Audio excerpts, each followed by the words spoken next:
Hi friends, जब कभी भी हम न्यू बाइक या न्यू कार खरीदने जाते हैं तो हमें वहाँ ये सुनने को मिलता है कि ये जो बाइक है वो 150 सीसी का है, या ये तो जो कार है वो 3000 इंजन सीसी का है, या ये तो 2000 आरपीएम का है, या 1000 आरपीएम का है, या ये तो इतने हॉर्स पावर का है। तो हमें कन्फ्यूज हो जाते हैं कि सारा कुछ क्या है। गाइस, ये जो सीसी क्या है, टॉर्क का क्या है, बीएचपी क्या है, आरपीएम क्या है, सारा कुछ हम डिटेल में जानेंगे। तो वीडियो को एंड तक जरूर देखिए, और अगर आप हमारे चैनल पर पहली बार आए हो तो चैनल को भी सब्सक्राइब करके रख लीजिए। ऐसे ऑटोमोबाइल से इंटरेस्टिंग वीडियो आपको हर दिन मिलती रहेगी। चलिए वीडियो को स्टार्ट करते हैं। तो गाइस, हम फर्स्ट नंबर पर जान लेते हैं इंजन सीसी क्या है। कार के इंजन के आकार को मापने की इकाई को सीसी कहते हैं। सीसी का मतलब होता है क्यूब कैपेसिटी, या कई लोग क्यूब सेंटीमीटर भी कहते हैं। सीसी का मतलब है कि किसी वाहन के सिलेंडर के अंदर जितनी खाली जगह हो, मतलब जो सिलेंडर ब्लॉक होते हैं, जो खाली जगह होते हैं जिसमें पिस्टन जो अप एंड डाउन होते हैं, उस एरिया जितनी जगह होती है उसको ही हम सीसी कहते हैं। अब सीसी का मतलब होता है जो 1 लीटर इंजन में 1000 सीसी का होता है। अब जैसे कि बाइक में 150 सीसी रहेगा, तो जो बड़ी कार होते हैं उनमें आपका 2000 सीसी रहेगा। अब जैसे कि कई गाड़ियों में लिखा रहता है 1 लीटर या 2 लीटर लिखा रहता है, तो इसका मतलब क्या है, जो 1 लीटर होता है, 1 लीटर बराबर 1000 सीसी, इसलिए वहाँ पर लिखा रहता है 1 लीटर इंजन।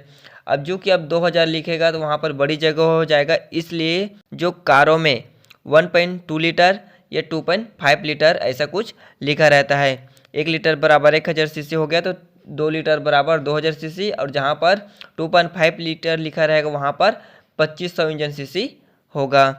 अब जैसे कि यहाँ पर आ जाते हैं, वर्तमान समय में इंजन चार स्ट्रोक होते हैं। अब मान लेते हैं जो कार का है वो 2000 इंजन सीसी का है, तो एक पिस्टन का कितना हो गया, 500 सीसी का हो गया। इस टाइप का जो चारों सिलेंडर होके आपका 2000 इंजन सीसी होता है। इसलिए इंजन के सीसी जितने अधिक होंगे उतने ही अधिक पावर एक बार में जनरेट होगा। आसान भाषा में कहें तो किसी गाड़ी में जितनी ज़्यादा सीसी होगा, कार उतनी ही पावर ही ज़्यादा उत्पन्न वो करेगी। इस सीसी से जुड़ी कुछ और अन्य जो इम्पोर्टेंट बात है उससे हम जान लेते हैं। सीसी इंजन की फर्स्ट पहचान होती है। जब हम कहीं भी खरीदने जाते हैं, कार हो या बाइक, तो हम सबसे पहले उसका सीसी को ही पूछते हैं कि ये कितने सीसी इंजन का है, इस टाइप का। दूसरा हो गया, ज़्यादा सीसी वाले वाहनों में फ्यूल और एयर का जो सेवन करने की क्षमता है वो ज़्यादा होती है। तीसरे नंबर पर जान लेते हैं, ज़्यादा सीसी वाले व्हीकल्स जो एक्सेलरेशन है वो दबाते ही तेज़ी से रफ्तार पकड़ लेते हैं। चौथा नंबर पर जान लेते हैं, आमतौर पर ज़्यादा सीसी वाले वाहनों का माइलेज कम होता है। पाँचवें नंबर पर जान लेते हैं, सीसी इंजन आउटपुट जैसे कि पावर, टॉर्क और माइलेज को निर्धारित करने में मदद करता है। छठे नंबर पर जान लेते हैं, अगर किसी कार का इंजन 1000 सीसी का है तो इसका मतलब है कि उसका जो पिस्टन 1 लीटर कैपेसिटी है। सातवें नंबर पर जान लेते हैं, इंजन के क्यूब कैपेसिटी जितने ज़्यादा होंगे उतनी ही ज़्यादा पावर एक बार में जनरेट होगा। तो वैसे अब हम दूसरे नंबर पर जान लेते हैं टॉर्क का। टॉर्क का मतलब होता है, यह एक तरह का फोर्स होता है जिसे हम ट्विस्टिंग मोमेंट या गोल घुमाव भी कहते हैं।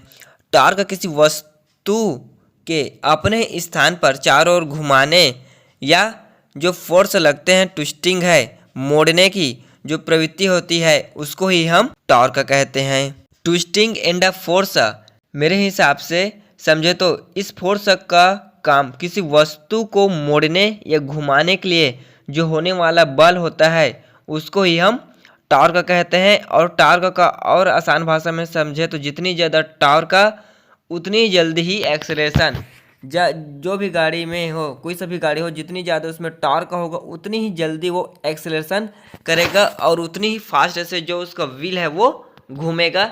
इसी को हम टॉर्क कहते हैं। अब टॉर्क से कुछ और बातें हैं उसको भी हम जान लेते हैं। टॉर्क 2 प्रकार के होते हैं, एक स्थिर और एक गतिशील। मतलब एक जो अपने ही स्थान पर घूमता रहता है और एक जो एक स्थान से दूसरे जगह पर ले जाता है, उसको हम बोलते हैं। टॉर्क का मात्रक ऐसा ही होता है जिसे हम Nm न्यूटन मीटर कहते हैं। टार्क का वाहन की गति बढ़ाने, खड़ी चढ़ाई पर चढ़ने, ऑफ रोडिंग करने में हमारी मदद करता है। डीजल इंजन वाली गाड़ियों में ज़्यादा टार्क का जनरेट होता है। गाड़ी में जितना ज़्यादा टार्क होता है, कार को उतना ही ज़्यादा एक्सेलरेशन मिलता है। कार में टार्क का क्रैंकशाफ्ट प्रदान किए जाने वाले घूर्णी बल में बदल जाता है, मतलब गतिशील में बदल जाता है। तो गाइस अब तीसरे नंबर पर हम जान लेते हैं bhp।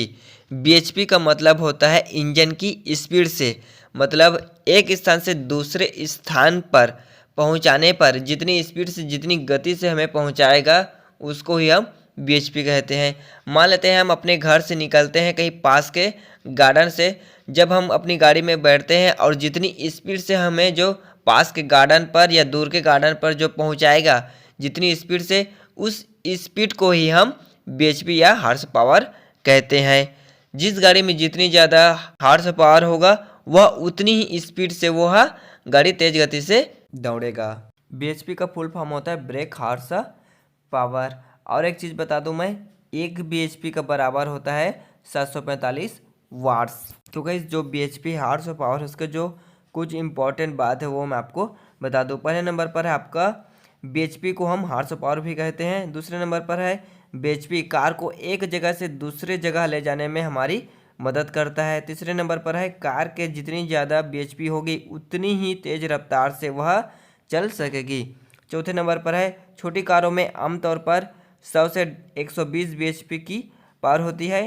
पाँचवें नंबर पर जान लेते हैं मीडियम साइज की जो कार होती है उसमें 120 से 200 bhp की पावर होती है। छठे नंबर पर जान लेते हैं जो सुपर कार होते हैं, स्पोर्ट्स कार होते हैं, जो हाई परफॉर्मेंस वाले जो बने होते हैं, उनकी जो पावर होती है bhp होती है वो सबसे ज़्यादा होती है, मतलब 400 से ज़्यादा ही होती है। तो गाइस अब चौथे नंबर पर जान लेते हैं rpm। rpm का फुल फॉर्म होता है रिवोल्यूशन पर मिनट। यह एक यूनिट है जिसके जरिए किसी भी गाड़ी के इंजन की गति का पता चलता है। आसान भाषा में कहें तो आरपीएम मापता है कि इंजन की क्रैंकशाफ्ट 1 मिनट में कितनी बार घूमती है। आरपीएम से यह भी पता चलता है कि इंजन के जो पिस्टन है वह 1 मिनट में कितनी बार ऊपर नीचे हुआ है। तो गाइस आरपीएम से जुड़ी कुछ और बातें जान लेते हैं। फर्स्ट नंबर पर है कार के डैशबोर्ड पर एक डायल गेज होता है जिसमें आरपीएम दिखता है। हर एक संख्या का 1000 आरपीएम को वह दर्शाती है। दूसरे नंबर पर जान लेते हैं कार चलाते समय एक्सीलरेटर दबाने पर आरपीएम बढ़ता है। तीसरे नंबर पर ज़्यादा आरपीएम का मतलब है कि इंजन ज़्यादा पावर जनरेट करेगा। चौथे नंबर पर अगर कार का आरपीएम बढ़ रहा है लेकिन कार तेज नहीं चल रहा है तो इसका मतलब है कि कार का जो ट्रांसमिशन है या जो गियर है वह स्लिप कर रहा है या उसमें कुछ खराबी या प्रॉब्लम आ गया है। पाँचवें नंबर पर जान लेते हैं अगर कार के आरपीएम का ध्यान रखा जाए तो इससे कम फ्यूल की खपत होती है और कार ज़्यादा फ्यूल एफिशिएंट बनती है। छठे नंबर पर जान लेते हैं अगर असामान्य आरपीएम दिखे तो कार को नज़दीकी सर्विस सेंटर या किसी मैकेनिक के पास चेक कराना चाहिए। तो गाइस आज की इस वीडियो में आप लोगों को आरपीएम, सीसी, टॉर्क, bhp क्या है सारा कुछ मैंने डिटेल में बता दिया। तो गाइस अगर ये वीडियो आपको मेरा पसंद आया तो चैनल को सब्सक्राइब जरूर कर दीजिए और कमेंट में बताओ कि ये वीडियो आपको मेरा कैसे लगा। तो गाइस मेरे को बोलने में झिझक होती है इसलिए मेरा जो आवाज़ है वो थोड़े हम्बल टाइप का आता है, उसके लिए मैं सॉरी बोलता हूँ। धन्यवाद देखने के लिए। जय हिंद।